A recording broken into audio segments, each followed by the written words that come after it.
But we got Pat and Chad here with us.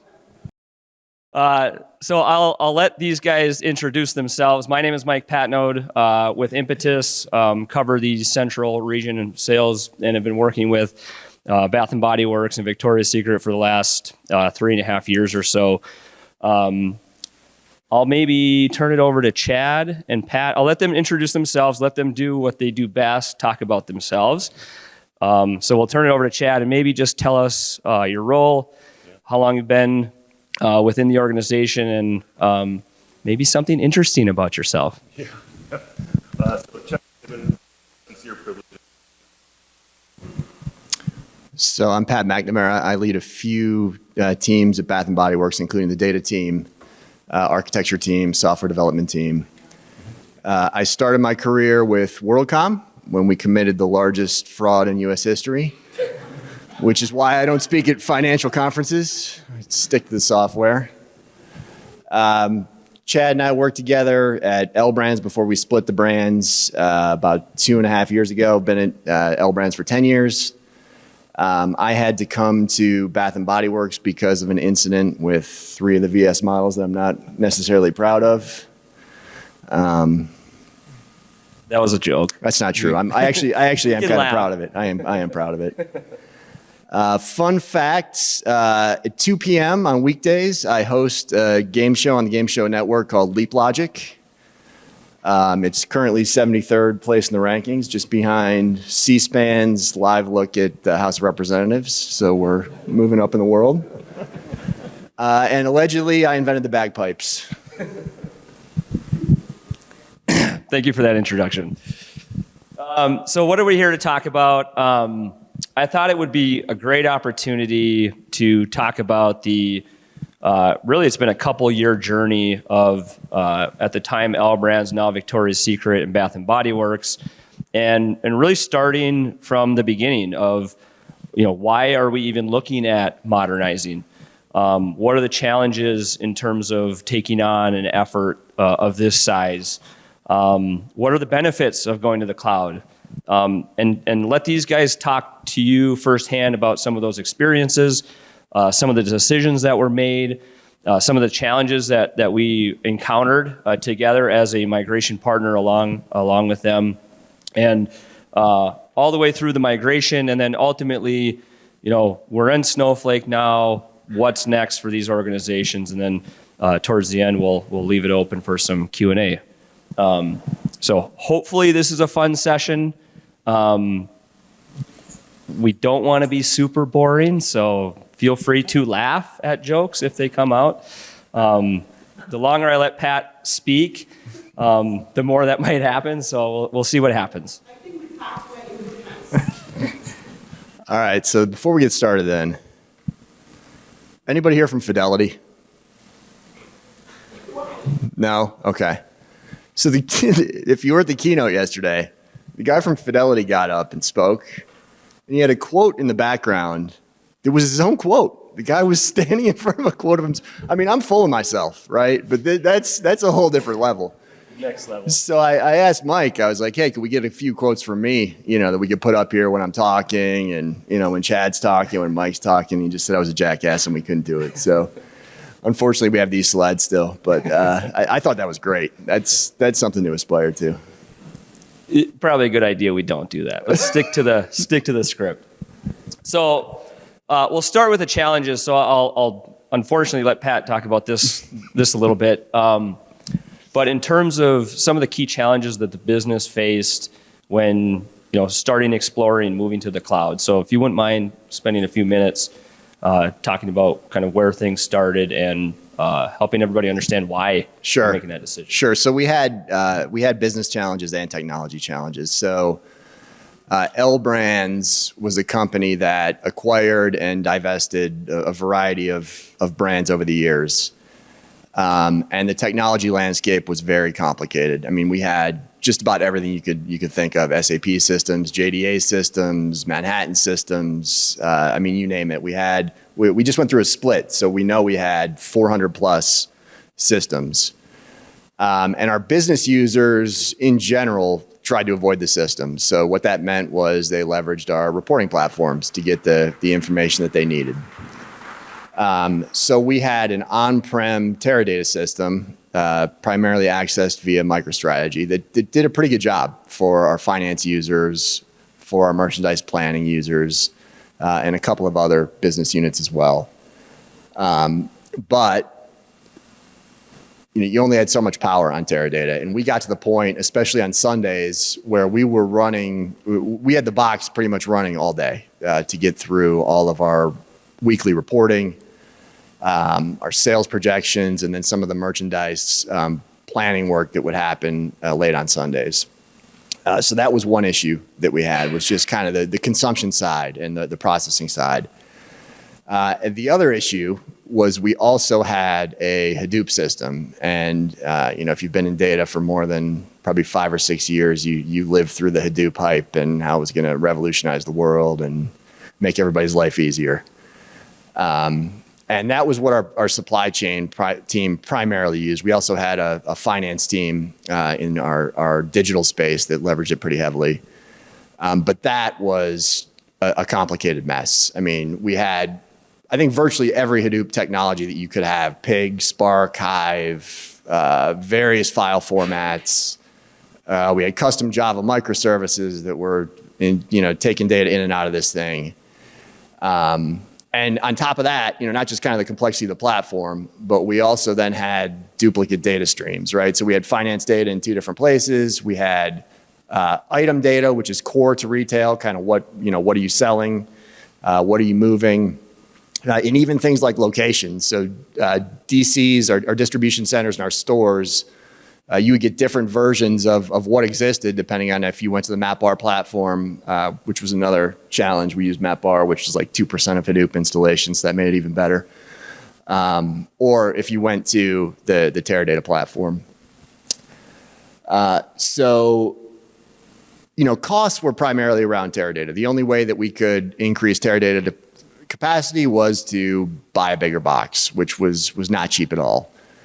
And then, we have agility up here, again, just with the complicators on Hadoop primarily, it was not a very agile environment. And the other issue that we had with our business users is it was very difficult to give them fine-grained control over certain assets like you can in Snowflake. So, it was really kind of open up a schema to a business user and let them do what they want with the data, which we did not want to do.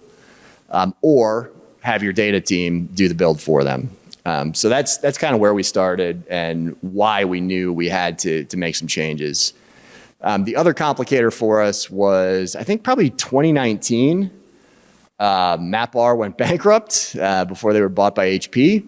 So we, at that time, kind of said, we better do something, because now we're on an unsupported platform that's a huge amount of spaghetti and mess. So that was really what led us to planning the future, looking at how we could modernize and how we could bring these platforms together. So talk to me a little bit about some of the other pain points. You talked a little bit about the high cost. I think there's another, from a benefits perspective, what were you looking to change when deciding ultimately where to go? What were some of those components in understanding these are the benefits we're going to get if we go to whatever modern platform that is, which we'll talk about here in a few minutes. But what were some of those benefits that you were looking at from a business perspective? So the very basics were, can our business users do tomorrow what they can do today in a faster, easier fashion, right? So that was kind of table stakes for us. But then on top of that, what kind of analytics capabilities could we unlock with a new platform that would ultimately, again, make self-service easier? Because what we really believed in, and still do, is that you can have a centralized team that builds analytics, builds reporting, but at the end of the day, they become a bottleneck for your business users, and you're much better off kind of educating your end users on how to leverage those tools, how to leverage that data themselves. Because they're the ones that when they see that first answer come out of your BI tool or out of their analytic, hopefully they can ask another question quickly, right? And then get to that next answer themselves. So that was one of the things that we were really looking to get into. And then, as I mentioned, contractual issues, right? So MapR going bankrupt, being bought by HP, and then our Teradata on-prem instance coming up for renewal, which again, our only option to kind of increase speed and capacity there was going to be ponying up cash. I mean, that was our that was our option. There it is. There it is. So this was the life I lived for 5 years. And it was rough. I mean, you can see that's probably a simplified view of what we actually had. But we had probably easily 100 systems that were feeding data into these two platforms. Duplicate data flows. We had our supply chain team would constantly say, why does my sales number not match what I have in Teradata? Like Teradata would produce our sales reports that all the executives would use, our finance teams would use, our projection teams would use. And then the supply chain team who's trying to figure out where inventory is coming up with completely different numbers and trying to understand why that is. And then, of course, the people cost behind this as well, right? I mean, you can't have experts in all of these technologies. So you've got, 2 or 3 people who know one piece and 2 or 3 people who know another piece. And with so many different ways of doing things, a lot of times your solution was whatever the engineer knew best, right? Because they needed to get something done and they needed to get it into production. So for me personally, this was a huge factor in moving to our new platform was how do we simplify this big mess of technology? So obviously a lot of reasons to make a change, right? Both from a technical perspective, a business perspective. So now you get into the next challenge of why a modern platform? How do we select that modern platform? What are the key success criteria that we're going to eventually evaluate, and how do we do this the best way? So I guess just highlighting some of what that modern platform is going to provide for you. Can you just talk a little bit about that and kind of where you're headed? Sure. So this was actually the first time that we engaged Impetus was to help us with these platform evaluations because we had day jobs, right? And this was a team of data experts who had already had some experience with some of these platforms and could come in and do some of the heavy lifting for us. So we put together, I want to say about maybe a dozen criteria, Mike. I don't know if we have that slide. Yeah, exactly. So consumption was the big one for us, right? Again, that's can our end users get at the data, do their own reporting. And then everything else in here, like data storage and compute was pretty standard across the board. But ingestion, depending on the platform, there were a lot of ways of doing things all over the board in terms of pricing. And then another big one, again, coming from a Hadoop system that was going bankrupt was sustainability, right? So are they going to be around for a few years to come? So we started with, was it 5? 6, including our legacy stack. We eliminated 2 quickly. So AWS, right, is actually a great data platform, but being in retail, we essentially ruled them out. I think in the past 30 years, no one has ever finished a project and said, thank God we went with Oracle. So we eliminated Oracle from the competition pretty early. And so that left Snowflake, Azure, and GCP. So we actually, and they all kind of, with Mike's team's help, right, they all looked good on paper and met the criteria that we needed. So we are a big Azure shop. So our initial preference was, well, let's go with Synapse, right? It's new technology on the Azure cloud. Microsoft came in, pitched it to us. We went through essentially our use cases that we identified out of these criteria, and it failed. So it could not perform from a speed standpoint, and the costs were outrageous. Our one Sunday batch was $50,000. So we had to eliminate that one. Yeah, it was crazy. So then we did POCs on both GCP and Snowflake. From a performance standpoint and an economic standpoint, they both passed with flying colors. Ultimately, I would say the decider was the simplicity that Snowflake brought. So with GCP, you can still kind of build a monster, right? You still have a lot of the Hadoop-like constructs in addition to BigQuery, which is more of your traditional data warehousing type access to the data, along with many, many, many other Google technologies that you can kind of pile on there. Whereas with Snowflake, you really can kind of treat everything as just another table, right? And just another SQL query. Now, there's obviously some nuance to that, but in general, you can think about your data in a much more simplistic fashion. So this was kind of the results of our proof of concept, and this was with I believe it was a medium warehouse. So this wasn't even kind of cranking things up to the point where we could really see some majorly improved performance. But again, that bottom one is huge for our business as well. So because the business relies on data constantly, there were batch windows in the Teradata and MapR world where you just did not have access to that data. Or if you did, some of it was processed, some of it wasn't. Now we're able to kind of keep ad hoc available while we run our batch. We run our batch so much more quickly now with the Snowflake power that ad hoc is constantly available for our end users. So we've actually even come further from the time that we did this initial POC, but both were great, but ultimately I think Snowflake won out for the simplicity factor.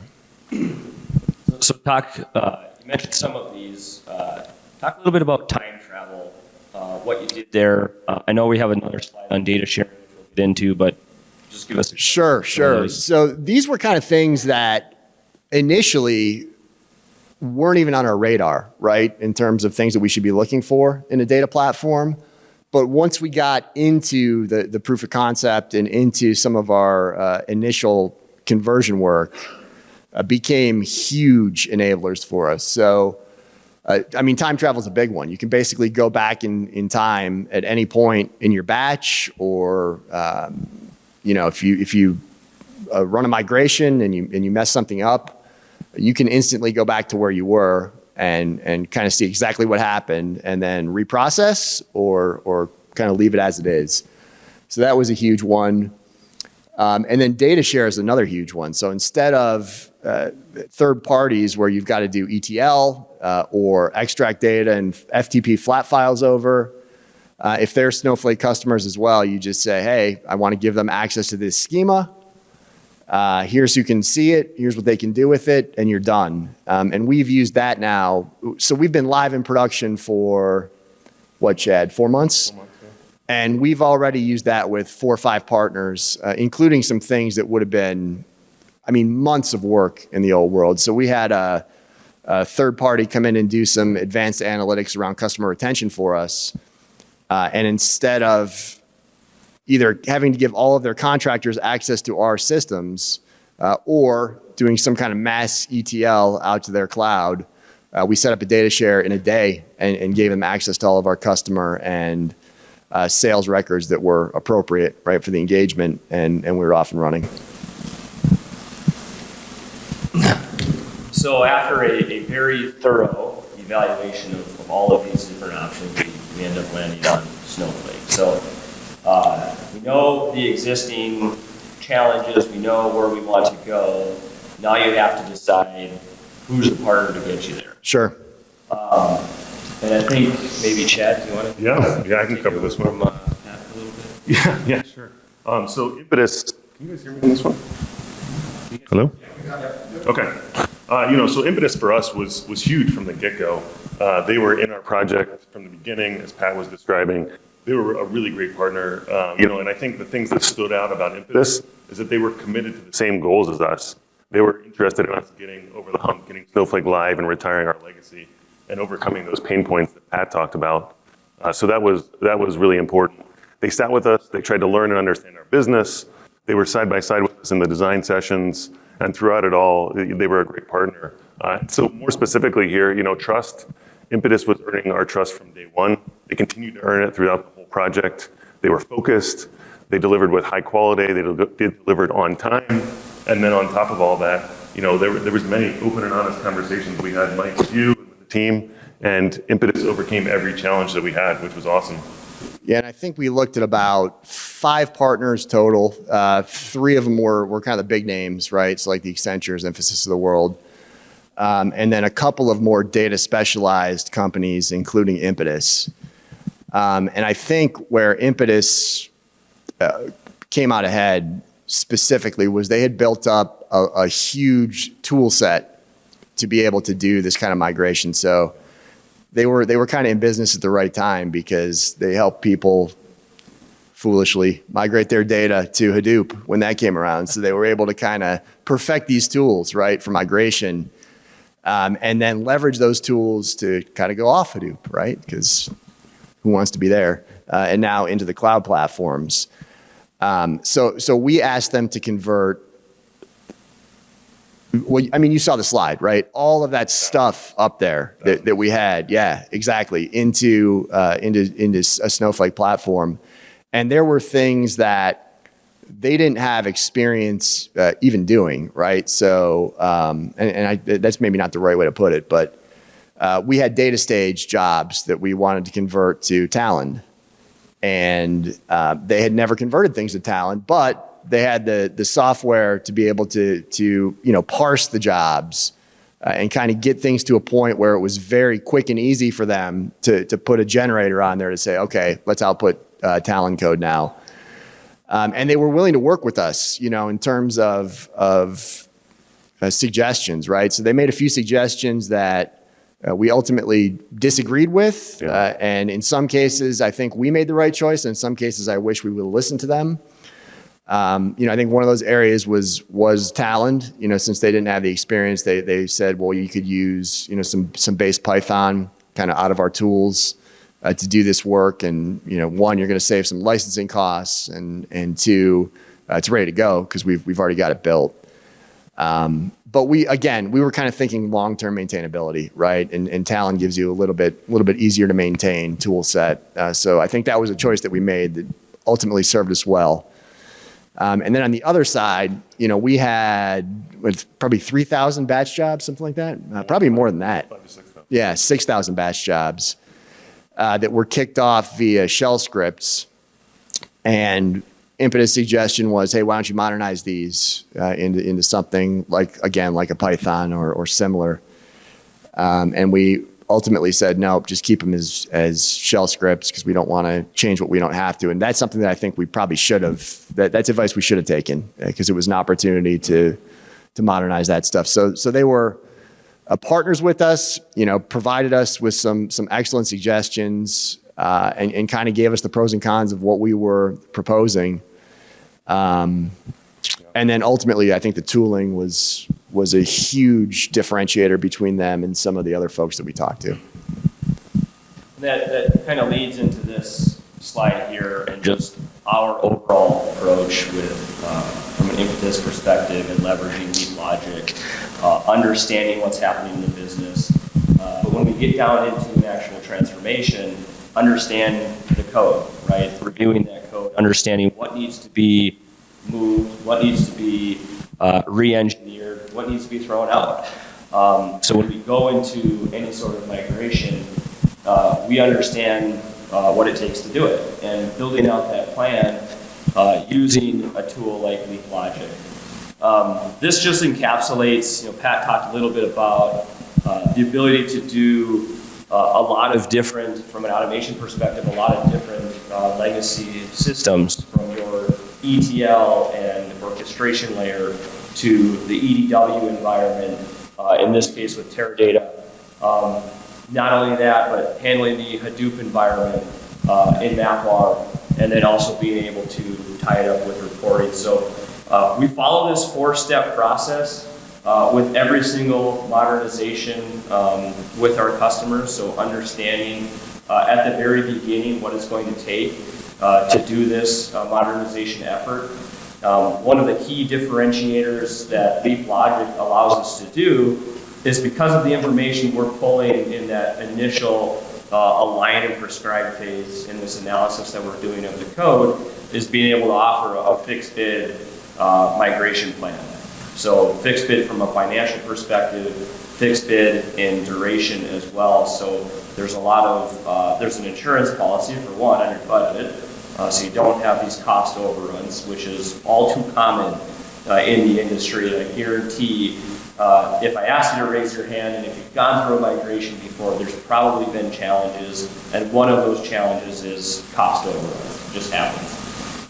So we're able to help alleviate some of those inevitable things that come up in a migration plan. I won't get into all of these other phases, but would encourage you to talk to one of us if there's something that you're either doing in the middle of or even understanding what we possibly could do, because this is not an all-inclusive list of the different technologies we have. Pat mentioned data stage was not something that we had done before to Talon, but we were able to, in a short period of time, build in the automation capabilities to automate 80-85% of that code. Yeah, I think it was 6 weeks. You guys had that up and running, which was impressive to us at least. You know, Mike, you mentioned something else that I'll talk about a little bit as well. So the other thing that was really nice about Impetus is they came in with, like Mike said, right, fixed bid. We can get this done in 9 months. Here's what it's going to cost you. And what we said was, well, we appreciate that, but we'd like to have our engineering team involved, right? We want them to go through this process as well. We want them to learn, right? We want them to be a part of this. And so they worked with us and they said, okay, well, it's going to take us a little bit longer. It might be a little bit cheaper because you're going to have some internal associates working on this, but let's rework the plan to make that happen and still deliver successfully. So they kind of gave us the options from, all done for us and delivered, tested, to a partnership with us kind of driving how much we wanted them involved. And ultimately at the end, when we split the brands and had 2 Snowflake instances, Chad and I even took a couple of different approaches to how we leveraged Impetus for each of those final migrations. And I think both approaches were successful. Yeah.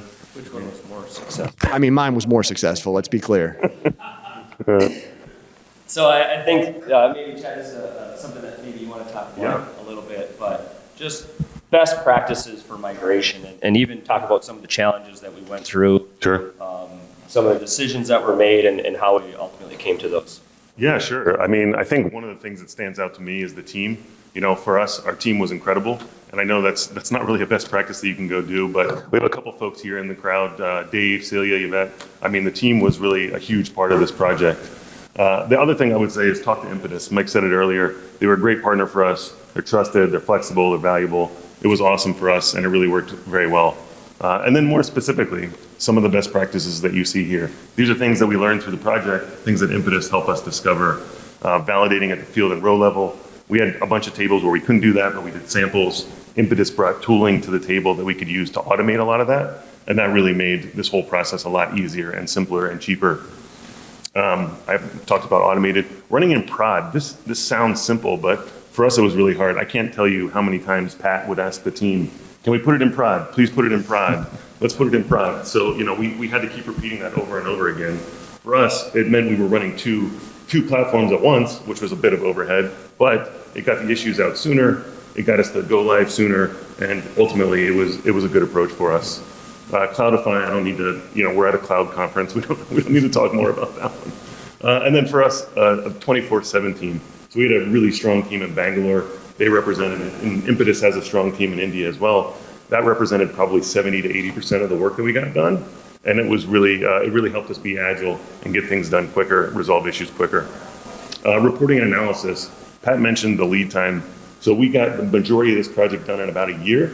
And then we were in production with all those data loads. And it took us almost a full 4 months for the reporting and the analytics and all those people to get comfortable with the new data, the new approach, and how all the workloads were functioning. So make sure you plan enough time for those people to consume the data after you've signed off and validated it. And then training and change management. Within our project, we didn't treat this as a technology conversion. We treated this as an overall business project. And we had a ton of engagement from our finance leaders, our supply chain leaders, our MP&A leaders, everyone who was touched by this system, the digital team. We spent a lot of time with them. They were engaged. They were committed to the project at the same level as the technology teams. And then transformation approach. So what you see here is what Impetus helped us develop. Ultimately, we took the entire project, we broke it down into work streams, and then we further dissected it into functional and domain-specific areas and applications. And so, again, with the approach here of trying to get things into production sooner, with Impetus helping us along the way, we were able to break those things down, as I said, get things into production sooner, and find those issues sooner so that we could get live sooner. You also see a couple things on here about brand separation, and I know we're going to talk about that soon. Yeah, I think. Let's talk about it. Yeah, I was going to say one thing that didn't make the slide, but I think ultimately helped us as well, is we had two platforms. So bringing those together, we had to make some changes, especially to our master data. Right? You can't have two copies of master data or your fact tables if in the data warehouse world. But beyond that, what we tried to do, and Chad mentioned it, get to prod, right? We tried to change as little as possible because one, we wanted to get the project done. Two, it made comparisons much simpler. Like if you're not doing a bunch of re-engineering and you're trying to land your semantic layer as close to what it is in the old world as you can, your data compares become much easier. We can run production batches every day. See, do the sales numbers match? Do the inventory numbers match? Do the new product numbers match? So I think that was super helpful for us as well in terms of just getting this thing done and getting it to production. Because once you're on the cloud, then you can make all of the schema changes that you want to make, introduce the new tools that you want to introduce, and it's a more flexible environment, so it's going to be easier anyway. So I would say a best practice is probably don't try to change your data model as you're going through your migration, except where you really have to. So let's take a super complex, hard thing to do and modernize an entire data platform, and let's throw in a brand separation midstream. So talk to me a little bit about leveraging Snowflake to help with some of those activities, what Impetus helped you do in that brand separation activity that was happening with the project. How many people in the crowd are doing data sharing today with Snowflake? Just a quick show of hands. Okay. I wish. No, that's a good approach. So what I will tell you is, brand sharing I think should be like the friendship bread or the chainlet or cloud computing. Once someone shares data with you, you should have to share it with 5 other people or be cursed with slow workloads for the year. And it was a really huge enabler for us in this project. Ultimately, what you see here is an approach that Impetus helped us design. And I would say in any other environment, in any other system, we probably would have sequenced our separation work with our platform modernization work. Instead, with Impetus and Snowflake and data sharing, we were able to do both of those things simultaneously in the same project and get it done in about a year. And that's really impressive. So at a high level, there was really two main data paths that we took here. We had specific source systems that were specific by brand. That's pretty easy. Those just go to their respective Snowflake environments. And then we had a whole set of other platforms that were still combined, that were not yet separated. And for those data systems, we ultimately landed the data into via Snowflake. We set up a data share to BBW that had data filtered for them. And then every time that data hit our via Snowflake system, it was instantly available to BBW. Each brand could use that data and go about their business with that data in a sharing environment. And I think ultimately for us, there's a couple things about that. It gave us the ultimate flexibility. When we were designing this project, we had no clue what separation was going to look like, how our source systems were going to change, when they were going to change, which one was first, second, or third. And so that when the plan did come together, we had the flexibility to make those choices and move the data flow from the combined path that we talked about to the brand separate path in a really simple and easy manner. And then also on top of that, we were more efficient. when we had both brands data processing at VS, we could ramp up our resources and process it all. And then once we moved to the brand separate, we could lower those resources and we could reap the gains of the reduced cost. And we just did this last month in one of our data areas, and our cost has already decreased by 40% month over month from decreasing those resources. Yeah, I think that's a great point, Chad. So kind of 11th hour when we were splitting the brands, the decision was made that VS was going to keep all of the systems. So we had already started down the Snowflake migration path, and that hit us. So what that meant is all of the Bath and Body Works data that I needed coming out of VS systems into, at the time, VS Teradata and MapR, but then ultimately VS Snowflake. So having the ability to share data so easily really made separation a lot easier for us and made the project a lot easier for us. And now we're starting to see it in reverse, right? Yeah. So now Bath and Body Works still does some logistics work for VS. And so we ingest that data, and now we're data sharing it back to VS. Yeah, I would say brand separation was like two roommates trying to figure out who was going to take out the trash. It's like nobody really wanted to do it, but we knew if we didn't, the place was going to start to stink. Yes. So here's just some highlights of the overall project. I'll let you guys maybe pick a couple out that maybe stick out to you. Just talk a little bit about them. Because again, this was not a small project, and not everybody takes on the ETL transformation, the EW transformation, the Hadoop transformation all at once while undergoing brand separation. So the fact that everything's done, it was done successfully, it was done on time, and you can see some kind of specs there in terms of what that looked like. But if you want to pick out a couple and maybe talk a little bit about it. I would say that the scale of this project was huge. You can see the numbers up here. I know certainly there's bigger Snowflake environments, but this is a really big environment. We moved, over 2,400 source tables, over 1.1 petabytes of data. And I think one of the things that was really impressive to me throughout this project, you can see it on the bottom, over 90% of the workloads that we put in Snowflake with absolutely zero tuning. We're either running as fast or faster in the Snowflake environment. Now, we did have that 10% that we had to tweak a little bit, but that was really impressive results just from the get-go, just converting it using LeapLogic and Impetus. And then on top of it, you can see all the things we separated and the list of those connected systems that you see up there, Python, SAS, Adobe, Unica. Those things were all kind of sub-projects unto themselves, and they all had to come together at the same time with the same resources to get it all done. Just for clarification, moved on to Snowflake, does that mean connected to it? Yeah, that's right, connected to Snowflake, yep. Another question. What did you change your front end reporting? We kept it the same ultimately, yeah. Yeah, I think both of us moved. Yeah. We had an on-prem environment that we both moved into ourselves hosting it, our own hosting environments. Yeah, We but did move the reporting closer to the data, or to be next to the data, but essentially the environment is the same. Yes. we did. Yeah, and ultimately, though, the users saw some massive improvements there, not just from the Snowflake speed, but in the Hadoop world, reports ran forever, right? Because Hadoop's not designed for reporting, so huge gains there.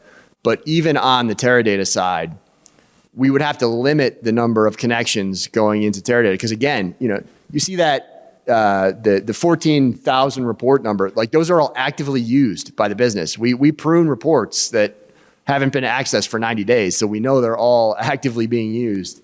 And so we would have to throttle the number of connections into Teradata, because once you run out of juice in Teradata, things just queue, and users could be waiting for minutes, hours, waiting for their reports to come back, and we were able to eliminate those bottlenecks in Snowflake as well. So even though it was the same reporting platform, the speed increases that the business saw were huge.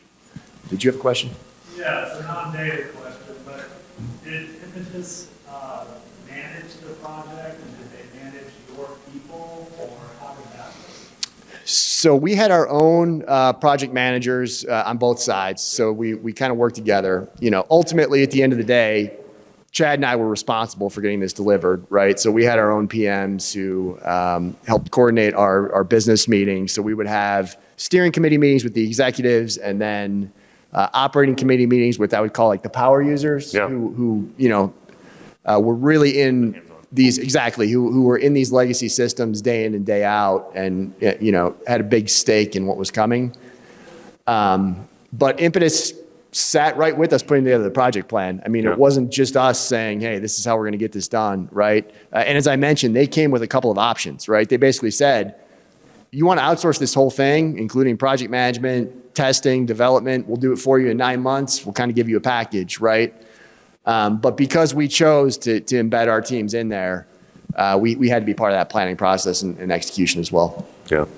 Yeah, given how we executed it, we had PMs on both sides. It was a true partnership. It wasn't anything but that, and it was one team doing this work. So I think it was obviously a success. Yeah.